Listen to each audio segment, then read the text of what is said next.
네, 대통령님 안녕하십니까? KBS 장덕수입니다. 그 명태균 씨 관련 좀 질문을 드리려고 그러는데요.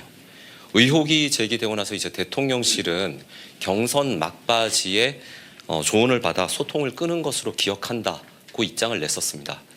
그런데 최근 대통령님과 그 명 씨의 녹취가 공개되면서 논란이 또 최근 커지고 있는데요. 대선 이후 명 씨와 정말로 소통을 끊으신 건지 연락한 적이 없으신지 궁금하고요. 만약 또 통화나 문자가 공개된다면 어떻게 대응하실지 또 궁금합니다. 제가 조금 설명을 좀 자세하게 하겠습니다. 먼저 그 명태균 씨와 관련된 이런 논란들이 언론 보도가 돼서 저도 아침 그 비서실 회의 때 경선 하여튼 뒷부분에 가서 좀 그럴 만한 일이 있었기 때문에 이제 연락하지 마라 이렇게 이제 한 적이 있고, 아마 어느 언론에서 아마 명태균 씨도 그런 비슷한 취지의 얘기를 후보로부터 들었다고 했다는 것도 제가 봤는데요.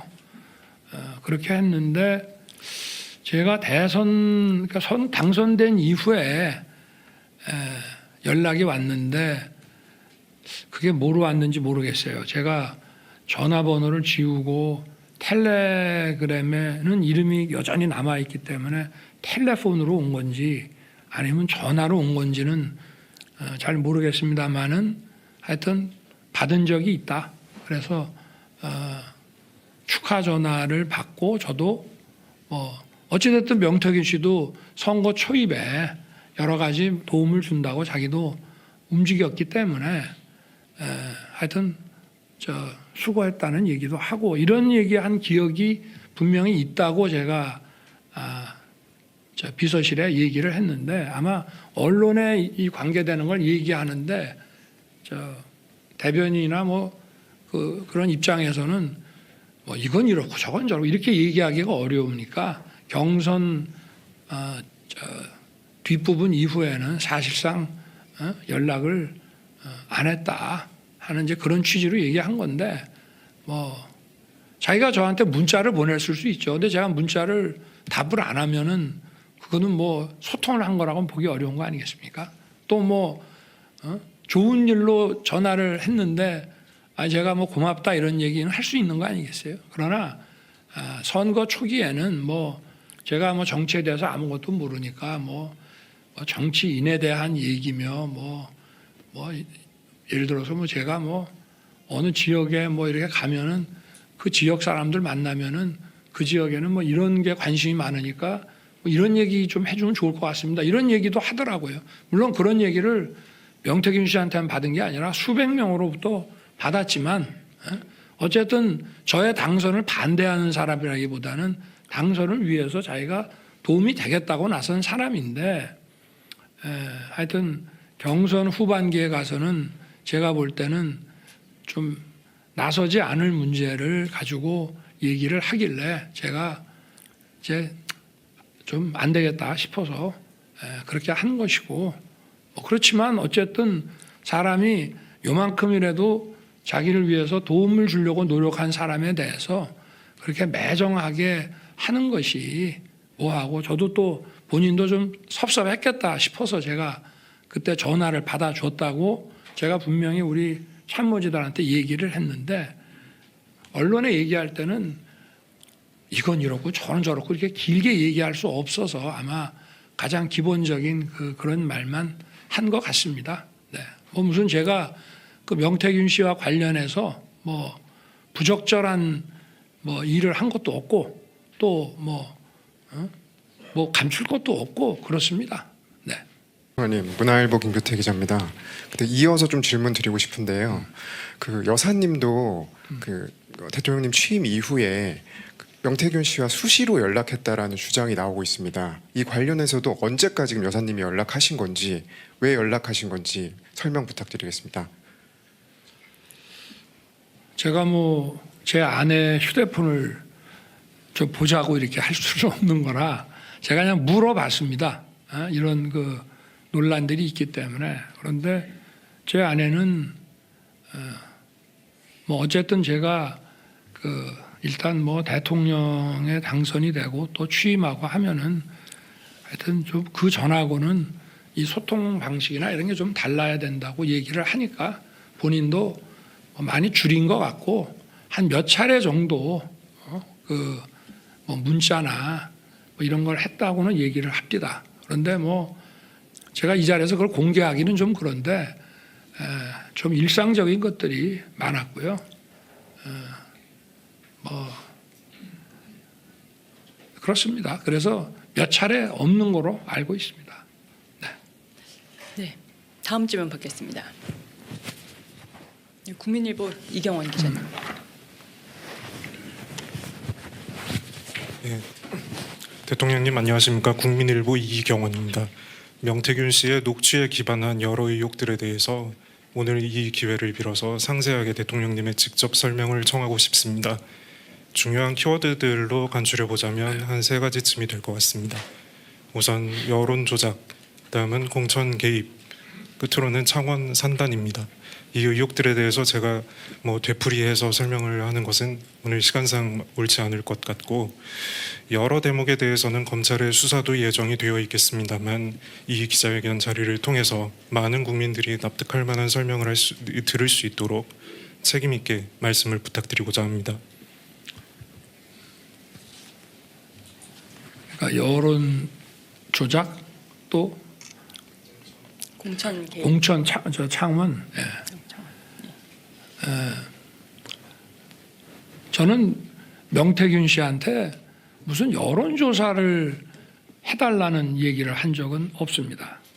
그리고 뭐 명태균 씨나 또는 우리 당의 정치인들이 이제 여론조사 뭐 발표된 거라든지 또는 요거는 뭐 내일 발표될 예정인데 그냥 알고만 계시라 뭐 이런 얘기들은 선거 때 뭐 수도 없이 받았고요. 그리고 뭐 제가 여론조사를 조작할 이유도 없고 여론조사가 잘 나왔기 때문에 늘 뭐 그거를 조작할 이유도 없고, 그리고 뭐 또 잘 안 나오더라도 그거를 조작한다는 거는 그거는 전 인생을 살면서 그런 짓은 해본 적이 없습니다. 그러고 정부 들어와서도 뭐 명태균 씨한테 그러면 맡기지 않았냐 하는 의혹 기사가 있다고 제가 보고를 받았는데, 저는 기본적으로 대통령실에서 여론조사를 할 때 국민 세금 가지고 대통령 무슨 지지율 조사 같은 거 하지 말라 그랬습니다. 처음에는 정무수석들이 첫 번째 수석이나 두 번째 수석이나 뭐 이렇게 정무수석이 이렇게 가끔 그래도 하더라고요. 그래서 제가 이런 거 하지 마라. 정책을 여론조사를 해라. 그래서 저게 아마 1년에 예산이 뭐 이렇게 많지는 않은 것 같은데 저희 정부는 정책을 중심으로 해서 이 정책에 대한 국민들의 반응이 어떤지 그걸 주로 하지, 대통령 지지율 조사는 정말 지금까지 5손가락 안에 했던 것 같고, 그리고 그거 들고 와서 제가 다음부터는 이런 거 하지 말라고 그랬습니다. 네. 그러니까 여론조사는요, 그리고 처음부터 뭐 다 계약 가계약 단계부터 전부 그 절차를 밟아서 하는 거지 나라 돈 쓰는 것이 그렇게 간단한 건 아니라는 점을 말씀드리고요. 그리고 공천 문제는 공천 개입이라고 하는 것에 이제 정의도 따져봐야 됩니다. 예를 들어서 제가 당선인 시절에 지방선거와 동시에 시행하는, 대선과 동시에 시행한 국회의원 재보궐선거가 몇 개 있었고요. 또 6월 1일 지방선거와 동시에 하는 또 국회의원 재보궐선거가 있는데, 대개 그 재보궐에 나갈 사람들은 거의 정해져 있습니다. 그걸 뭐 새롭게 이렇게 뭐 대규모 총선을 할 때 같이 인재영입위원회 만들고 뭐 공천심사위원회 뭐 엄정하게 뭐 해서 채점하고 막 이렇게 하는 것이 아니라 어느 정도 비스슨하게 하지만 대개 그거는 정해져 가지고, 당시에도 저는요 그 당선인 시절에 그 2달 동안 우리 경호원들이 저한테 그랬습니다. 당선인이 이렇게 늦게까지 일하는 거 처음 봤다고. 정말 안가에서 새벽 한 2시까지 그 장차관과 차관급에 대한 인사 또 필요하면 저 인터뷰도 직접 해야 되고 그런 시기이기 때문에 뭐 그런 당에서 진행하는 공천을 가지고 제가 왈가불가할 수도 없고 또 인수위에서 진행되는 걸 꾸준히 보고받아야 되고 저는 저 나름대로 그야말로 고3 입시생 이상으로 바빴던 사람입니다. 그리고 그 무슨 공천 얘기가 며칠 전에 제가 어디 저 일산에 행사 가는 데면 났길래 저는 그 당시에 공관위원장이 우리 정진석 비서실장인 줄 알고 있었어요. 지방선거 공관위원장이 이거를 같이 하는 거라고 생각을 하고 그 당시 상황이 어땠는지 한번 물어보려고 그랬더니 재보궐 공관위원장은 별도로 윤상현 의원이 공관위원장을 했다 하더라고요. 그만큼 저는 당의 이런 공천에 관심을 가질 수 없었고 그리고 오히려 뭐 당에서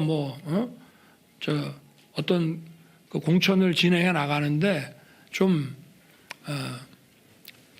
그 당의 이제 중진 의원들 중에 저한테 전화해서 뭐 좀 이런 점들은 좀 여론이 좀 좋지 않으니 좀 더 바람직하게 하게 해달라고 저한테 막 부탁하는 경우는 있지만 그런 경우에도 원리 원칙에 대한 얘기만 했지 누구를 공천을 주라 이런 얘기는 해본 적이 없습니다. 그러니까 그 전화 그 내용이라 그게 뭐 전화 내용인지 아니면은 저 텔레그램 통화를 뭐 녹음을 한 건지는 제가 모르겠습니다만은 하여튼 저는 오랜만에 한 몇 달 전에 저한테 좀 많이 소원했을 것 같아서 저도 받았고 뭐 하여튼 그래도 고생했다는 얘기 한마디 한 것 같고 그리고 무슨 공천에 관한 얘기한 기억은 없습니다만은 했다면은 당에 그냥 이미 정해진 얘기 아마 그 시기에는 거의 정해졌을 것이고 뭐 다른 선택의 대안도 없고 당에서도 아마 공관위와 최고위에서 딱딱 찍어서 전략공천으로 마무리를 다 지은 것 같은데요. 그래서 뭐 그렇다는 점을 말씀드리고 뭐 예를 들면 총선 때도 마찬가지입니다. 사람들이 이렇게 뭐 누구누구가 좋다 해가지고 저한테 알려주면 저는 그대로 인재영입위원회에다가 그냥 패스시켰습니다. 누구를 꼭 공천 줘라라고 그렇게 사실 얘기할 수도 있죠. 그게 무슨 뭐 외압이 아니라 의견을 얘기하는 거지만 그러나 과거에도 뭐 대통령 얘기한다고 되는 것도 아니고 그래서 근데 정말 그 인수위 시절에 당선인 시절에는 그 뭐 공천 문제 가지고 뭐 할 정도로 저도 정말 시간적 여유도 없었습니다. 더구나 그날이 뭐 취임 전날이라고 하는데 취임 전날 제 기억에는 그 취임식에 오는 외교 그 특사들을 응대하는 데만 하루 종일 제가 했던 것 같은데요. 하여튼 뭐 그렇습니다. 솔직하게 다 말씀드리는 겁니다. 그리고 또 뭐 산단 창원산단 네. 하여튼 뭐 그렇습니다. 솔직하게 다 말씀드리는 겁니다. 그리고 또 뭐 산단 창원산단 네. 문제. 창원산단을 포함해서 한 10몇 개의 국가산단은요. 제 대선 공약입니다. 그리고 이 산단의 지정이라는 거는 다 오픈해서 진행하는 거지 비밀리에 진행하는 게 아니고요. 신청을 받습니다. 받고 저걸 이제 산업 정책적인 면과 또 토지에 대한 이런 인허가 뭐 형질 변경 이런 게 들어가야 되기 때문에 국토부와 산자부가 이제 같이 진행을 해 나가는 건데 그 위원회를 만들어서 전부 진행을 하고 그걸 응하려고 하는 이제 각 지방자치단체에서 자기들이 뭐 적극적으로 자료도 내고 이렇게 해서 결론이 나는데 뭐 저도 위원회에서 이렇게 결정이 났다 그러면 결정이 났느냐고 보고받으면 바로 대통령이 보고받는 즉시 바로 푸는 거거든요. 언론에 릴리스하는 겁니다. 뭐 저한테 해서 제가 보고 다시 조정을 해서 뭐 마지막 도장을 찍어줘야 되는 것이 아니고 이 절차 자체가 마치 재판하듯이 쭉 위원들이 이걸 받아서 결정을 하면은 아마 그래도 제가 언론에 난 거 보고 알아서는 안 되니까 대통령께 보고가 갔다 그러면 아마 즉시 언론에 릴리스 하는 거라. 그리고 뭐 그거를 누구를 뭐 제가 전화해서 뭐 됐다 말았다 그런 거 자체를 할 수도 없고 그러니까 뭐 그런 식으로 생각하시면 될 것 같습니다.